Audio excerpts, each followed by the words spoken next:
to the Pelicans postgame report on the PRO Media Network for all things Pelicans. Perfect.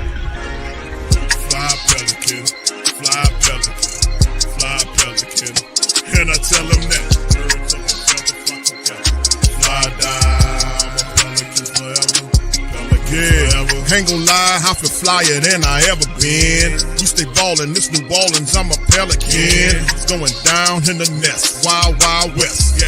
Come in town and do best, show us some respect. Yeah. 3-point threat, yeah. I better make it rain. If it's up, then don't jump stupid like your ankle sprain. Always said, never hate the player, hate the game. Jumpin' where the dang late, bunch of train. Swish. Post game, big Q, talking about business. Bird gang, YouTube, they ain't flocking with us. Lock up the division mission, get into the finals. Finish competition, then it's going win the title. I know this flyer than you can get. Such a threat that the ref just might call a tag. You could double, you could press, but you can't check. Right, left, slide by you like a Eurostag. Fly Pelican, fly Pelican. Fly Pelican, and I tell them that birds of a feather flock together. Fly down, I'm a Pelican forever, Pelican forever. And never, and never, and never, and never, and never, and never say birds of a feather flock together. Yeah, fly down, I'm a Pelican forever. First half really Jake Fisher from the Stein line, who's supposed to be an NBA insider, right? The New Orleans Pelicans are allegedly, this could be possibly true or possibly very untrue information. We're hearing a lot of bullshit about the Pels because just maybe like 3 days ago, I heard them say they are not trading Zion. But according to this report that came out today, the New Orleans Pelicans are open to trading anyone on the roster except for Herb Jones, Yves Missi, and Trey Murphy.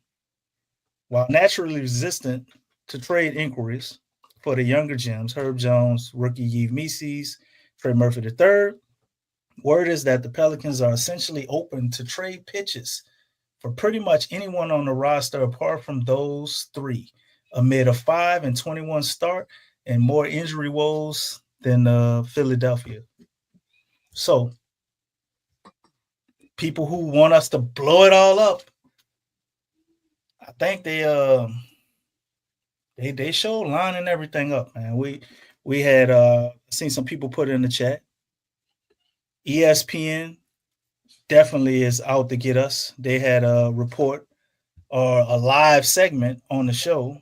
I think I had sent it to Q. I gotta find it. They had a live segment on the show where Woj was trying to trade Zion and BI for NQ. Lex, when I tell you these fucking trades, they're horrible. I see. We wasn't getting shit. They're basically just telling us to give Zion and BI away for nothing. I mean, I've seen some trade talks out there about us getting Vooch, from Chicago, which, Vooch is a good player. I wouldn't be mad if we got him, but these trades, it ain't even that. It was like a first-round pick, and then the shit is protected. It's like a top 5 protected first-round pick for Zion. To send them to the Warriors, and they send us back, they trash. We getting Kevon Looney and shit. Like, man. There's a big man. He wore out. That dude ain't never who he used to be. He ain't half the player he used to be. So, like, he ain't half the player he used to be. Yeah, I see these trash. These trash. David Griffin ain't that crazy. But you know what? But you know what? That's what Griff. That's the situation that Griff has put this organization in. It's like, because right now it's like, oh shoot, they in that win now mode, right? You know what I'm saying? And it's laughable. It's laughable. I mean, you waited too long to move pieces. You got attached on this family stuff. Instead of being dialed into winning, you were dialed into, we're a family and, we just, these guys are just good human beings. Man, dog, no. Nobody cares about family. And why do you feel like you have to sell Pelican supporters family? You're a basketball organization. David Griffin might have been an orphan, Lex. I don't care what he is. The thing is that the fact that he's trying to sell family and culture, it's like, no, I don't want you to sell anything. Winning needs to be the foundation. You need to put a winning team together. Winning organization. The foundation needs to be winning. He talks about family more than anything. Nobody cares about family. Lex, let me interject with this because this is very interesting because the article, this is Fisher. And usually he do pretty good work, but this is very interesting to me because number one, the players that they want to say we keeping is Herb, Yves, and Trey. Mm-hmm. Right? Mm-hmm. All role players. So DeJounte Murray. You get rid of DeJounte. Just got him. He's on there. You just got him. And Jordan Hawkins, everybody. I mean, everybody except for Herb, with Jordan Hawkins back issue now, I could see that because it's saying he has a degenerative back issue. So his back will Is that over the same time. as Ben Simmons? I don't know if he has the same one as Ben Simmons, but over time his back will get worse. You know, that's what's being said. He can pretty much stop the progress of that, but it's dependent on him, you know, his lifestyle and how he does certain things. So do the Pels trust himself to have the medical team in place to ensure, you know, this dude doesn't have exactly. And that's the thing. As much as I like to keep Jordan Hawkins, like I guess from that standpoint, I can understand it. Don't like it. I think you should just get the right medical people. But you know, will they do that? They probably messed the man damn career up. I mean, if we actually want to see him play, might be best for him.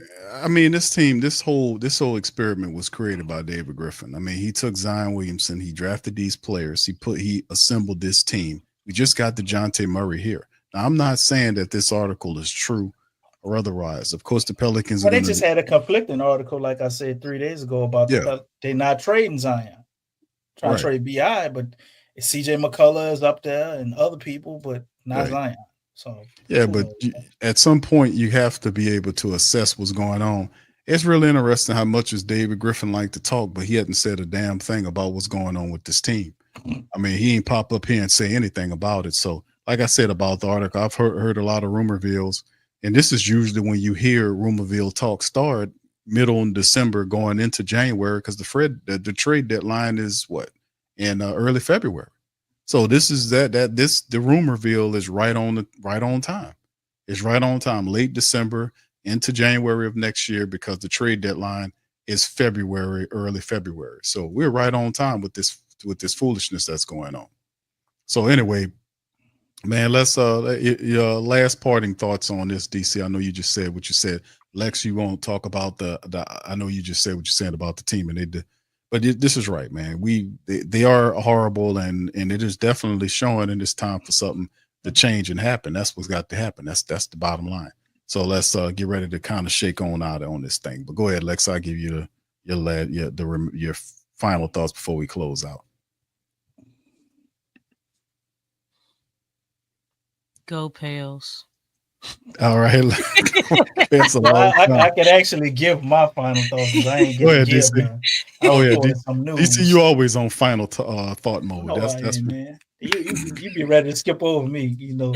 That's not true. Legs, what I'm about to say, goddamn legs. Lex is a professional speaker, so we know Lex gonna get it here, cook boy. You'll get up there, Big Q. DC, you been here cooking. DC, you been here cooking pineapples too, bro. Come on. Oh dang! Man, you went to find out. Look, Big Q get up here and he start talking about Mr. Oshner and giving that breakdown. He give us a song. I just show. Hey man. And then Lex come behind him and he's like, "Hey, DC, what you got to say?" That was game. I don't think anybody knew that. Amen. I don't think anybody knew that about his connection with Oshner. Let's go home. I don't think anybody knew he was a director on Oshner's board in the same position, in a position high on their board. No, on their. I don't think a lot of people knew that. But go ahead, DC. Go ahead with your thoughts. But my thing is, man. Nonetheless, as bleak as it looks with the Pels, I think all of this is good news. because all of this going on with Zion getting traded, whether or not everybody get traded, I don't see how in the hell, if these reports are true, let's say Zion does want to get traded, right? If these reports are true, if the Pelicans have any form of IQ over 60, they will not make any big moves like far as the Zion move until they get rid of David Griffin. To me, you say David Griffin is tied to Willie Green. That is the correct way a functional organization probably would do it. You know, you didn't have so many coaches, you got to get your ass up out of here. But I think this organization looks at him as the guy to come in and keep Zion happy. So if he's unable to do that one simple task, Zion has underperformed due to the money we've given him, has not lived up to expectations, and then you're shipping him out of town, and all of the mock trades and stuff that are on the board for him, I think that would almost certainly have to cause David Griffin this job. And if they, like I said, had an IQ over 60, or at least 60, they would not let him facilitate the trade the same way they didn't let Dell Demps facilitate the AD trade. So, not terribly excited about losing Zion Williamson if these reports are true. But the one thing I can say, there is no way in hell you lose Zion and David Griffin is still here.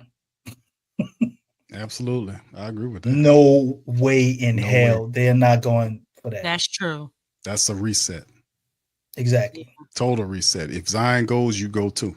And I bet, just like I said earlier in the show, if Zion and his camp are intelligent, he's got a new agency now. Maybe these people a little more on top of stuff with him than the previous people. I would almost like try to force that guy out.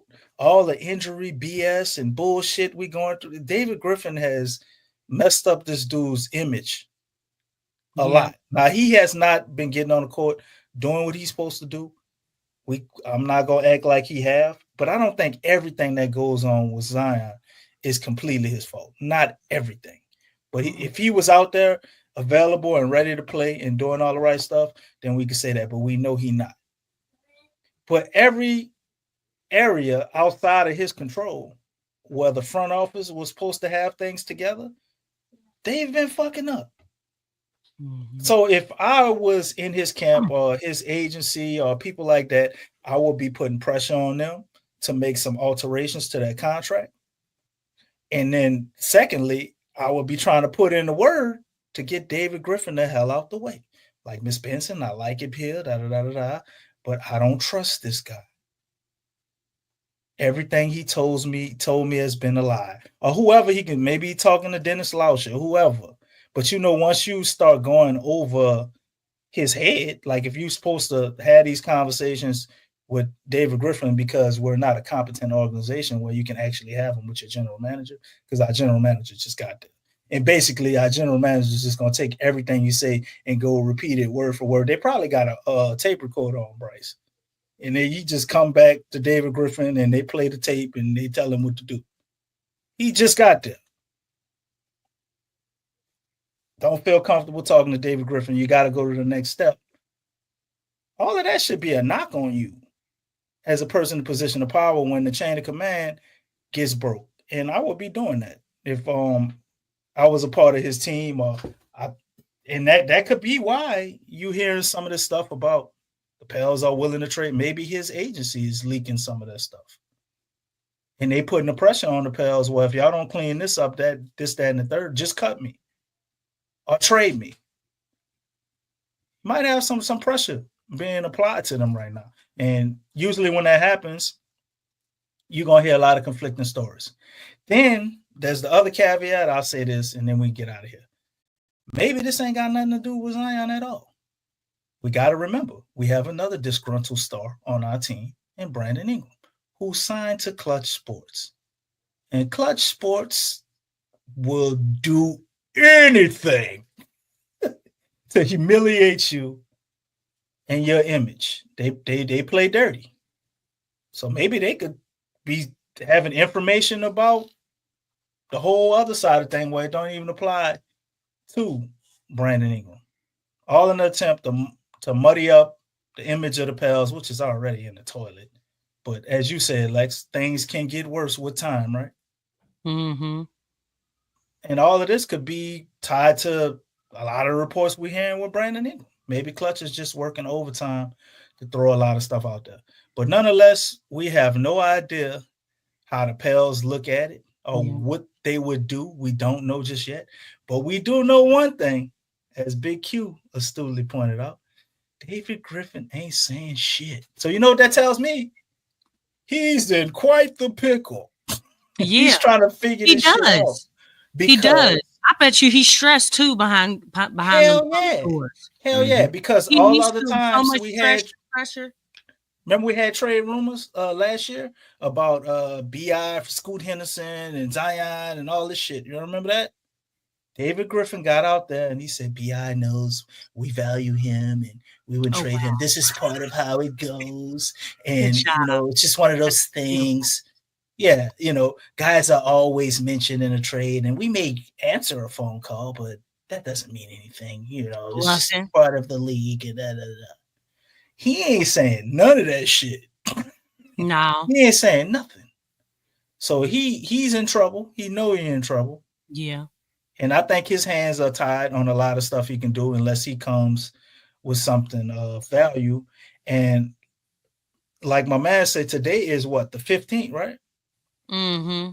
Trades are open for business. Oh, shoot, a trade has already gone down. Trade has already gone down, right? With the Warriors. Warriors and Schroeder. Dennis Schroeder. I almost think the Pels would have to do something. Even if they're not going to trade Brandon Ingram or Zion, they got to trade somebody else. They have to. They have to trade somebody, though. Lex, they can't. We can't pass this trade deadline and not make a trade. Hopefully, we ain't got to wait all the way to February. You know what? That according to any other organization, that may be true.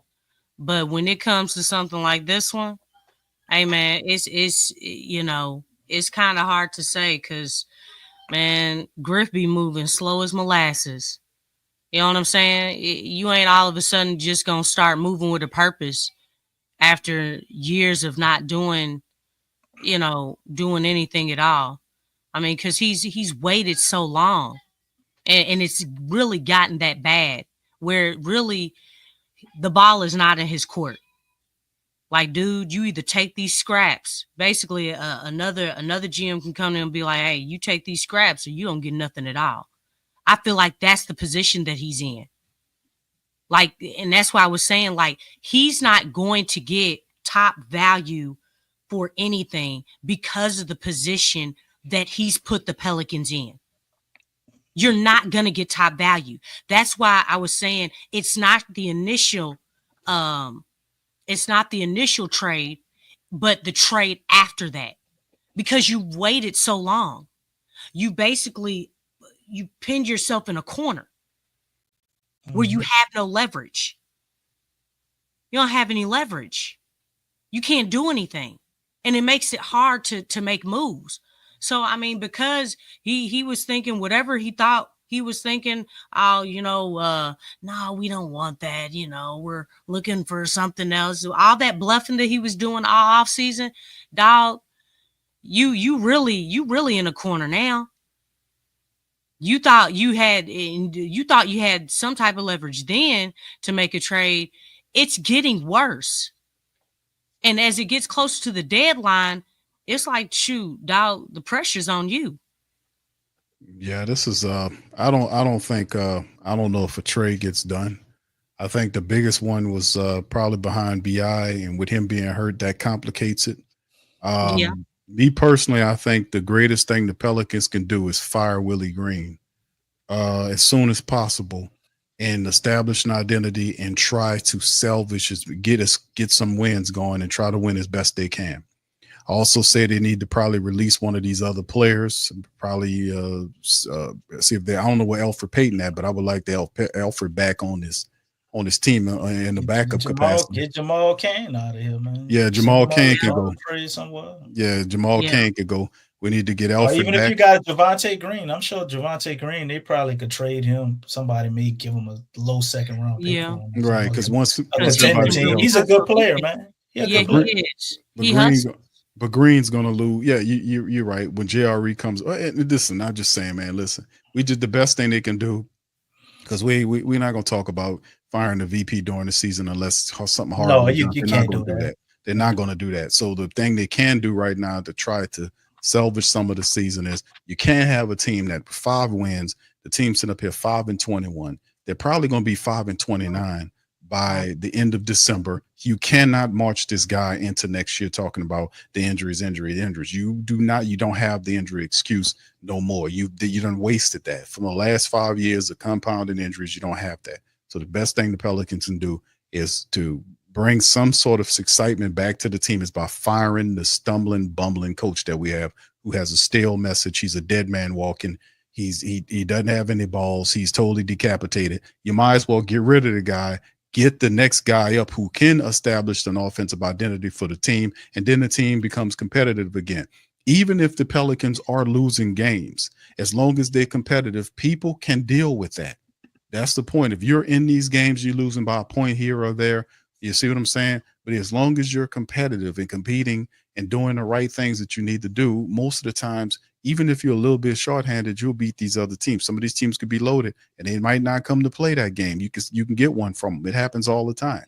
So it's just the problem with the Pelicans is competitiveness. They are not competing every night. It's too much. It's too much. So you can't keep a 5-win coach into next year and the team is going to lose another 6 or 7 games. Start with Willie Green. He has to go. Then once we get through the season to see how it turns out under Borrego, then we can look at making decisions about what needs to happen at the VP level, actually the president level. We're talking about Griff. We need to get to the president level too. We need a real president of football or basketball operations, not just this other clown.